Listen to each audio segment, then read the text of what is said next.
Permettez-moi d'abord de remercier les organisateurs de ce colloque à travers un proverbe de chez nous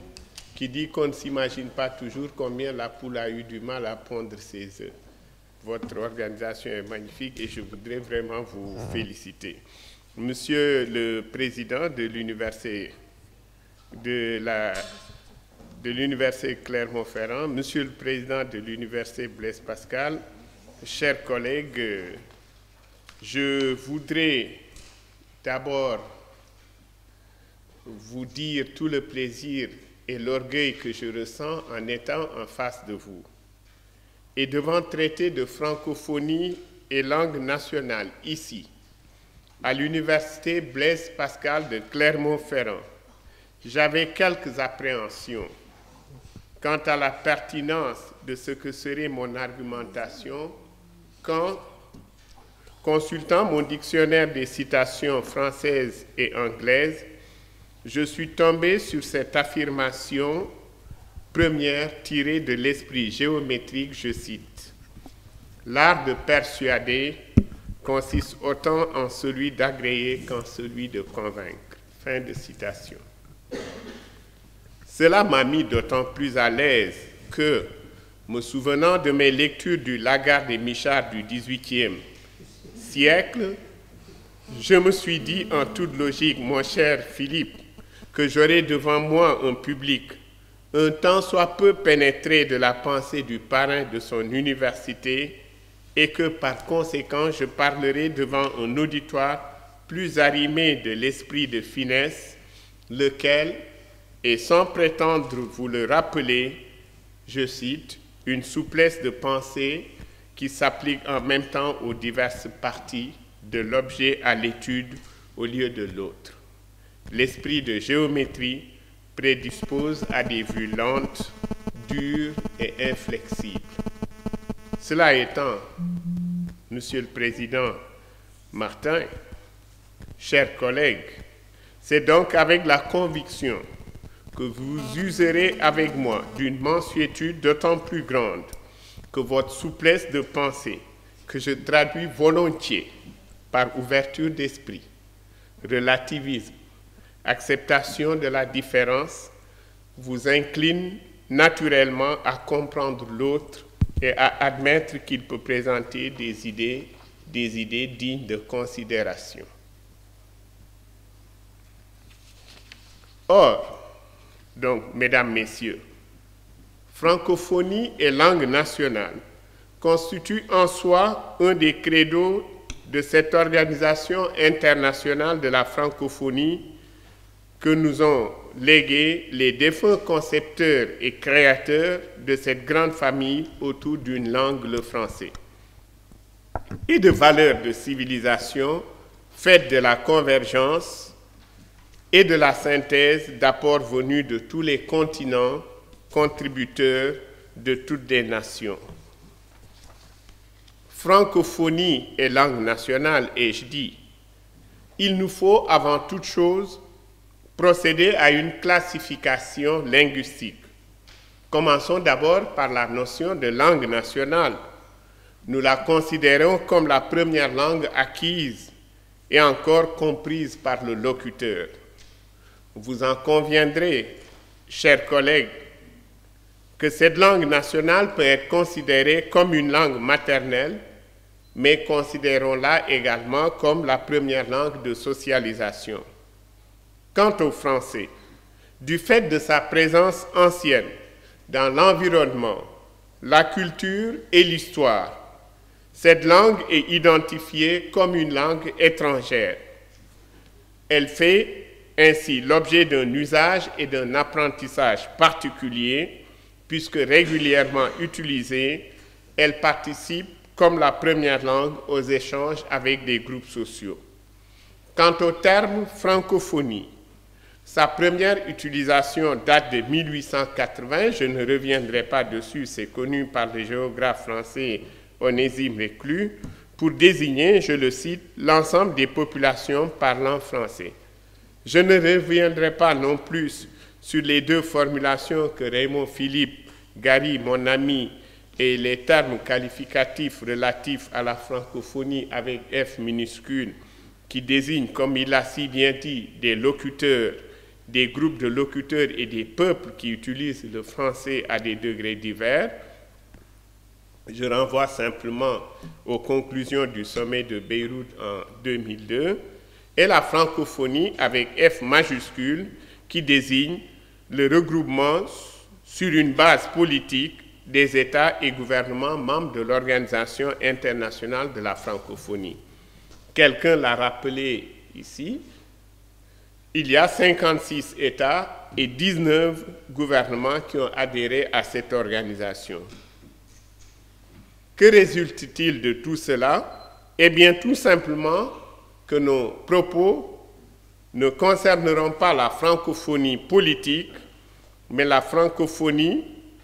utilisée dans le cadre de la société civile, c'est-à-dire l'éducation, l'économie, etc. La francophonie qui concerne les 32 États qui ont pour langue officielle le français, les 220 francophones, les 220 millions de francophones, les 116 millions d'apprenants en français, et l'on espère, et c'est notre souhait également, ce sont les prévisions, que d'ici 2050, il y aura 715 millions de francophones, dont 85% en Afrique. Vous l'aurez constaté, et vous l'avez dit tout à l'heure, le français n'est plus la première langue en Europe. Le français n'est plus la langue, ou du moins a été la langue de la Révolution, la langue des droits de l'homme, la langue de l'Empire français. Mais beaucoup d'eau a coulé sous les ponts depuis les temps lointains où le français, avant la francophonie, était la langue du monde, la langue des échanges, la langue de la diplomatie, de la littérature et des lois. Et déjà derrière nous, le temps où naguère, un Léopold Sédar Senghor, venu aux Français par l'apprentissage et pouvant le comparer à quelques 6 ou 7 autres langues d'Europe et d'Afrique, pouvait affirmer avec le lyrisme du poète et la conviction de l'agrégé de grammaire française, et sans se reprendre, le français est la langue des dieux. Vous vous en doutez, chers collègues, mesdames, messieurs, ce n'est pas là le seul éloge de la langue française. Et nombre de pages de ses œuvres, je renvoie à Liberté 1, Liberté 3, Liberté 5, comportent des passages tout aussi exaltés où Senghor porte la langue de Molière au pinacle. Cependant, l'histoire se faisant, les échanges commerciaux, par leur développement exponentiel, ont fait la part belle à une autre langue plus pragmatique, vous en avez eu un exemple tout à l'heure, plus souple paraît-il. Par ailleurs, les ex-colonies françaises d'Afrique ou d'Asie,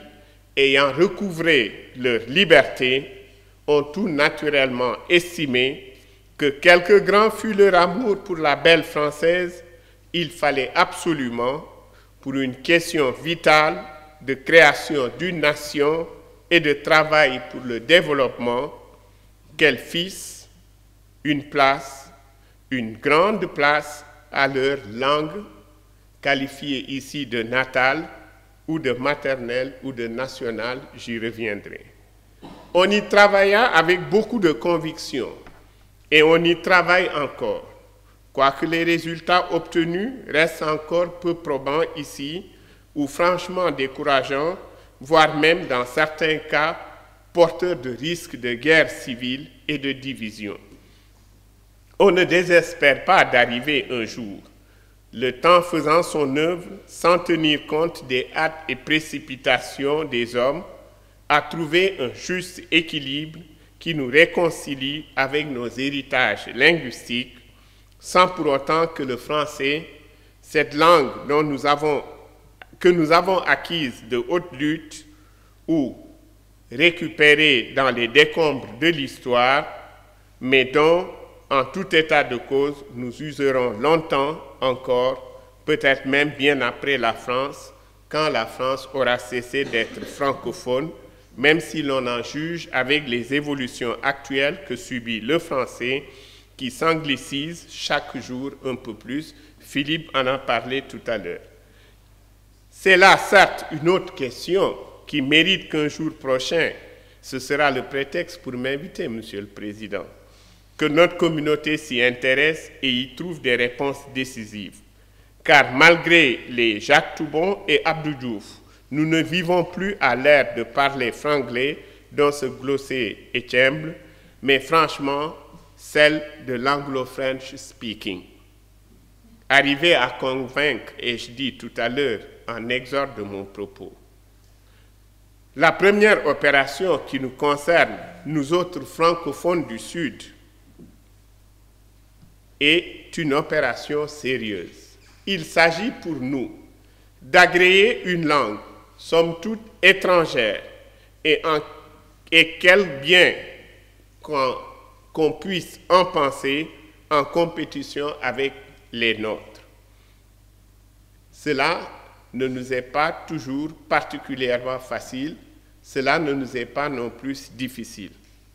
Quant à la seconde hypothèse que je voudrais poser, il s'agit de convaincre, Jean-Claude Méral en a parlé tout à l'heure, et celle-là me paraît la plus ardue, car il s'agit de notre part, nous, du Sud, de vous amener, vous, Français, par la persuasion à accepter nos langues et avec celle-ci, le potentiel formidable, culturel, le potentiel culturel, l'héritage que nous ont laissé des millénaires de vie, de pratiques, de sagesse à tirer pour l'usage commun de la grande famille qu'est la francophonie. Ce qui constituera notre écho et ce qui est convenu d'appeler avec Pierre Teilhard de Chardin et Léopold Sédar Senghor la participation francophone à la civilisation de l'universel, qu'Aimé Césaire, pour sa part, appelait le rendez-vous du donner et du recevoir. Il me faut, mesdames, messieurs, je ne l'oublie pas, vous entretenir de francophonie et de langue nationale. Et je ne peux pas, sur les faits que je n'ai fait qu'effleurer dans les propos ci-dessus, que renvoyer qui voudrait les approfondir à de nombreux textes de Senghor intitulés « La francophonie comme contribution à la civilisation de l'universel » dans Liberté 3, et aussi à la très belle contribution du recteur Michel Guilloux intitulée « Continuons en français, manifeste pour la langue française et la francophonie ». Pour en revenir à notre sujet, je vous dirai l'opinion de mon université, l'université Cheikh Anta Diop de Dakar, la 18e université française créée en 1957. Mesdames, Messieurs, notre université est un membre important de la francophonie dans sa composante élaboration et transmission des savoirs. Et il est par conséquent évident qu'elle se sente concernée par tout ce qui touche à la langue française, langue officielle du Sénégal, langue d'enseignement du et en français. Par ailleurs, le Sénégal est du point de vue des questions linguistiques concerné en premier chef par la problématique de la coexistence dans son espace et au sein de ses populations de la langue française et des langues nationales. Voilà qui rend pertinent à nos yeux le thème de la rencontre de ce jour. Ce thème francophonie, langue nationale, est au cœur même de l'existence des problématiques essentielles auxquelles doit faire face notre organisation commune. Il n'est nullement besoin de revenir sur des données désormais historiques et même, devrais-je dire, classiques, puisque depuis une bonne dizaine d'années, notre faculté, la faculté des lettres et sciences humaines de l'Université de Dakar, à travers son département de français, originellement département de lettres modernes, a créé un certificat de spécialisation en francophonie, ouvrant une filière dévolue à la connaissance de la francophonie linguistique, littéraire, culturelle et politique. Difficilement, ces étudiants ont de plus en plus des difficultés à obtenir un visa pour venir faire des recherches et poursuivre évidemment cette ambition, ce qui est un blocage réel. Je ne reviendrai donc que pour mention également sur l'importance de la francophonie, aussi bien institutionnelle que technique et de terrain, dans l'ensemble des pays ayant en commun l'usage de la langue française. Cette communauté, à travers ces différents éléments constitutifs, a favorisé une coopération dynamique entre nos pays, entre pays du Nord, entre pays du Sud.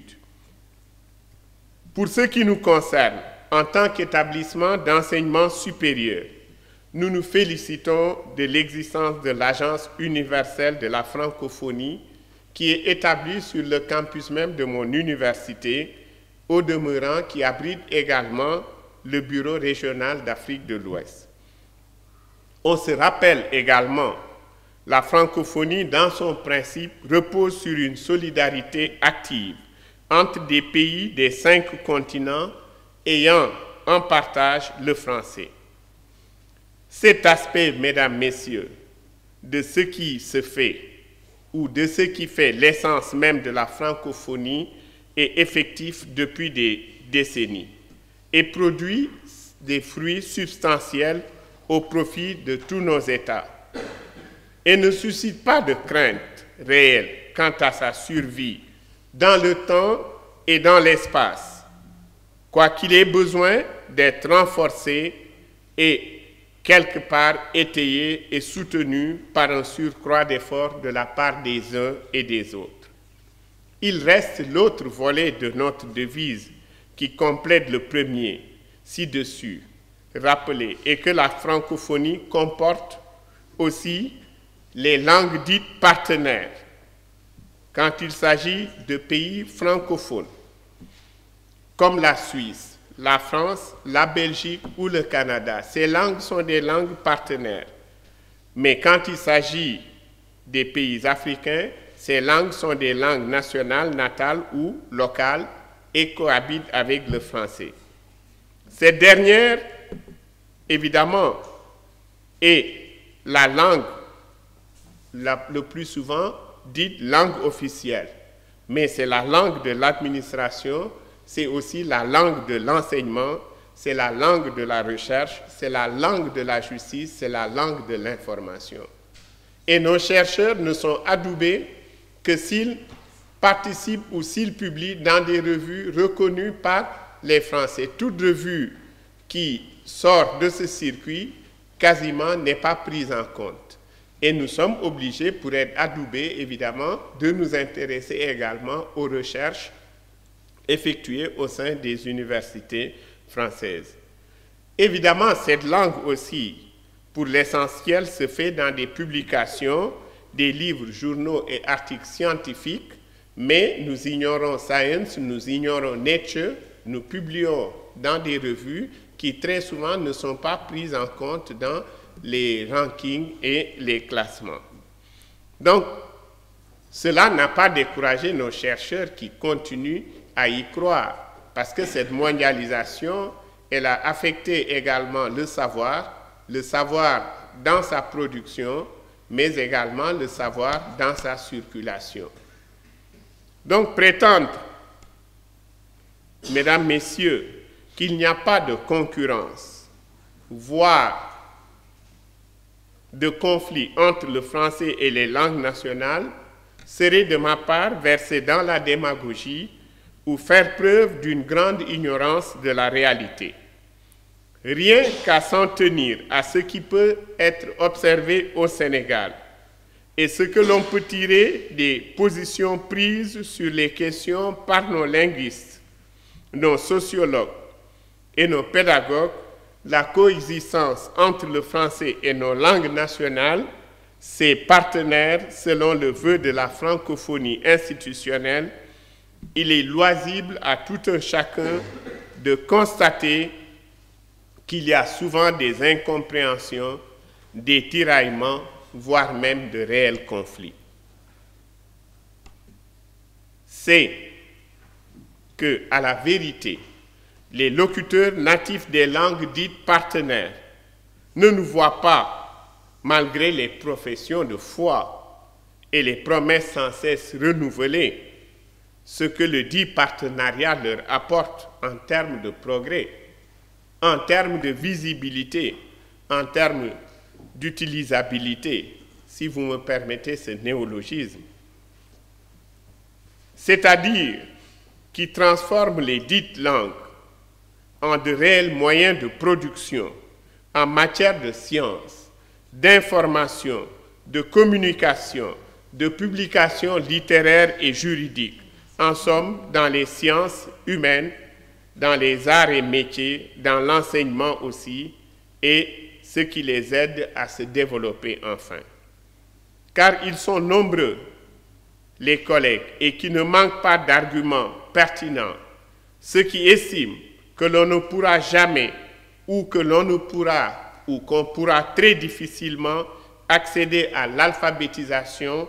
à l'instruction universelle, tant que l'on ne passera pas, au moins en partie, et surtout dans toutes les premières années du processus scolaire, par l'enseignement des langues maternelles nationales aux enfants. On avance l'argument selon lequel il n'y a pas d'exemple de pays qui se soit développé en usant exclusivement dans son administration, dans son système éducatif et dans ses productions intellectuelles d'une langue étrangère. Il est significatif à cet égard qu'à ses débuts, Léopold Sédar Senghor, peu susceptible de francophobie, ait été un militant de la valorisation des langues maternelles. Et tout en restant un fervent et tenant de l'usage du français, qu'il ait pris des mesures pour faire étudier, en vue de les rendre aptes à transmettre le savoir moderne, les principales langues de notre pays. On sait aussi que depuis quelques années, au moins, mais vraisemblablement depuis le début, je cite, la langue française telle qu'elle est pratiquée de nos jours au Sénégal n'est plus tout à fait celle qui est pratiquée tous les jours en France. C'est Pierre Dumont, ancien directeur du Centre linguistique appliqué de Dakar, qui l'écrit. Et il poursuit. Il faut rendre au français la place qui est la sienne dans l'enseignement en le considérant réellement comme une langue étrangère, véhicule d'une culture et d'une civilisation étrangère et qui est devenue une nécessité d'être considérée comme telle. Je renvoie à son ouvrage « Le français et les langues africaines au Sénégal ». Il faut dire d'ailleurs que le dispositif législatif sénégalais a très tôt pris conscience de cette nécessité dès 1972 d'organiser l'enseignement primaire au Sénégal. Voilà le dispositif essentiel de cette loi. Toute langue véhiculant une civilisation donnée, je cite, nous pensons qu'aussi longtemps que nous, Sénégalais, continuerons à apprendre à nos enfants une langue étrangère, qu'elle soit sans leur enseigner au préalable leur langue maternelle, notre peuple restera un peuple aliéné. Dans les années 80, à l'issue des États généraux de l'éducation et de la formation, qui étaient censés réfléchir sur l'ensemble des structures de notre système éducatif, parmi les conclusions, on peut noter la volonté réaffirmée de promouvoir les langues nationales dans le système éducatif du Sénégal. Voilà ce qui est explicite et de nature à nous amener à essayer, en tant que locuteurs de quelques-unes de ces langues partenaires dont il est question dans l'idéologie de la francophonie, d'amener celle-ci à nous aider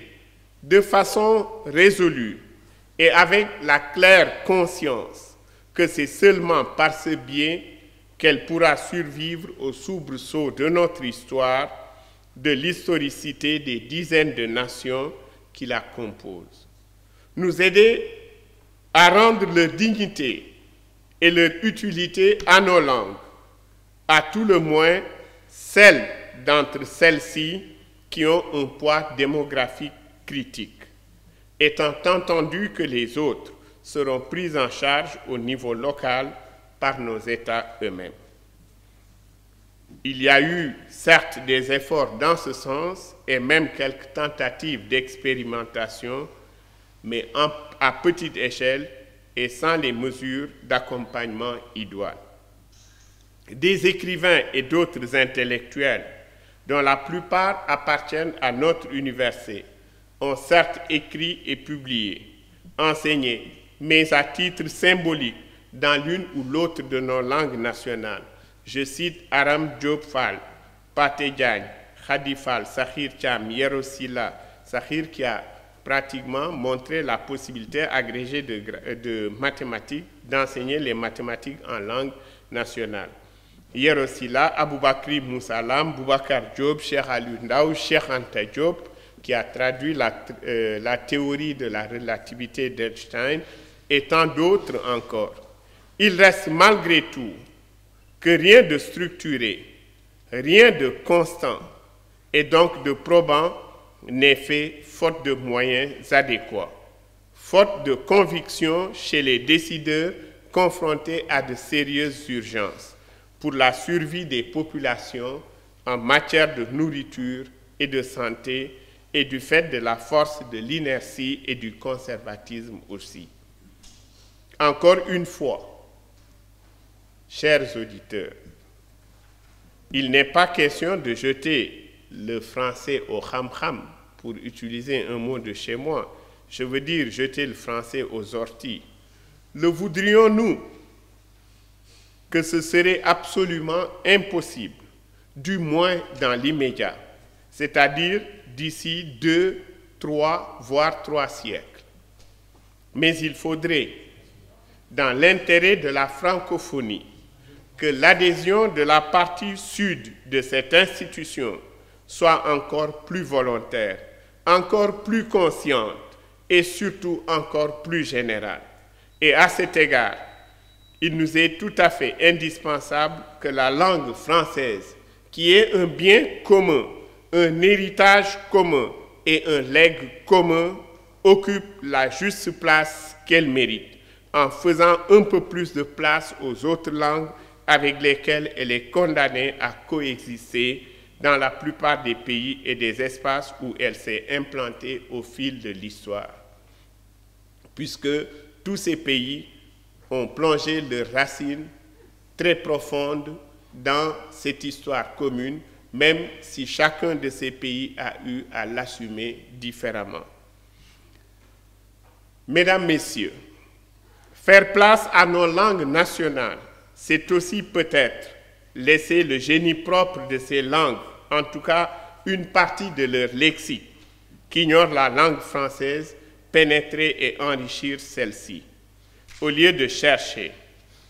par souvent des mesures d'arrière-garde, à leur conserver une pureté tout à fait irréelle, irréaliste. À tout le moins, tant il est vrai, depuis ses lointaines origines. À partir du serment de Strasbourg, je ne reviendrai pas dessus, je ne reviendrai pas sur la fameuse bataille de Fontenay en Puisaye dans l'Auxerrois, je ne parlerai pas des laits de Marie-France également. Je voudrais simplement vous dire qu'à travers ces exemples, le français n'a jamais cessé de recevoir les alluvions enrichissants des autres langues euro-méditerranéennes, asiatiques, américaines et aussi, malgré tout, africaines. Vous le savez, mesdames, messieurs, Senghor a pu faire admettre à l'Académie un seul terme, essencerie. du fait qu'il était formé de la suffixation sur une racine elle-même française. On lui a refusé cependant débiterie, pourtant probablement sur le mot débiterie, du vieux mot français qui signifie lieu où l'on débite des animaux, c'est-à-dire où l'on découpe en pièces de boucherie. Dès lors, beaucoup de termes de langue sénégalaise, malienne, ivoirienne, congolaise, camerounaise ont été admis sans que ce soit suffisant. Il faudrait faire mieux, c'est-à-dire admettre les langues africaines au statut de langue d'échange, de les enseigner dans tout l'espace de la francophonie comme des options pour l'enrichissement des échanges culturels entre le Nord et le Sud, où la seule langue française tient actuellement toute la place. Car on ne peut indéfiniment donner raison au pamphlétaire royaliste français André Rivarol qui, vous le savez, dans son discours sur l'universalité de la langue française, disait que sa langue maternelle, par opposition aux autres langues européennes, je le cite, qu'elle est de toutes les langues la seule qui ait une probité attachée à son génie, ou encore que ce qui n'est pas clair n'est pas français. On sait depuis quelques décennies au moins, mais vraisemblablement depuis le début, que la langue française, telle que pratiquée tous les jours en Afrique ou au Sénégal, n'est plus tout à fait ce qu'elle était, comme elle est pratiquée tous les jours en France. C'est d'ailleurs ce qu'a écrit un autre auteur, Pierre Dubon, quand il affirme, je le cite, « rendre aux Français la place qui est la sienne dans l'enseignement en le considérant réellement comme une langue étrangère, véhicule d'une culture et d'une civilisation étrangère, devient une nécessité. » Mesdames, Messieurs, je vais conclure sur la question provocatrice de Feu Oumar Ba, un chercheur mauritanien qui constitue, la question provocatrice, je voulais dire, constitue le titre d'ailleurs de son opuscule sur la langue française, intitulé ainsi « Faut-il garder le français ?», publié en 1962 et réédité en 1990. Et Oumar y montre bien qu'il existe un malaise assez profond dans les rapports entre la langue française et les langues nationales africaines. C'est de tout cela sans doute, mais avec une ou des approches plus techniques, plus approfondies, plus scientifiques, que j'appelle toute la famille francophone à réfléchir. Et je ne doute pas un seul instant que de ces réflexions sortiront des résultats pertinents qui seront un apport précieux à la résolution que j'estime urgente et pressante déjà en cours de l'importante question de la francophonie et des langues nationales. Je vous adresse, Monsieur le Président, chers collègues, pour l'occasion qui m'a été donnée de vous livrer ma pensée, tous mes remerciements, puisqu'il s'agit de ma pensée qui est mutatis mutandis, celle de mes collègues de Dakar, et sous l'égide de nos figures tutélaires, Onésime Reclus, et en passant également par Senghor, Césaire, Damas, Abdou Diouf, et aussi par les pères fondateurs Léopold Sédar Senghor, Habib Bourguiba, Amani Diori, Norodom Sihanouk, et des centaines de héros anonymes qui ont cru que ce projet titanesque de la fraternité universelle et ont contribué à faire de ce merveilleux outil qu'est le français un outil d'intercompréhension que tout le monde nous envie. Je ne doute pas un seul instant qu'ensemble, comme des vagues, nous allons progresser, ensemble, comme des vagues, nous allons renverser le chemin de l'incompréhension et nous serons sur le bon chemin parce qu'après des siècles et des siècles de cheminement commun, il est temps, comme le promeneur, que nous puissions nous retourner, contempler l'ampleur du chemin parcouru et pouvoir bien entendu, en tirer toutes les conséquences. Mesdames, Messieurs, je vous remercie de votre aimable attention.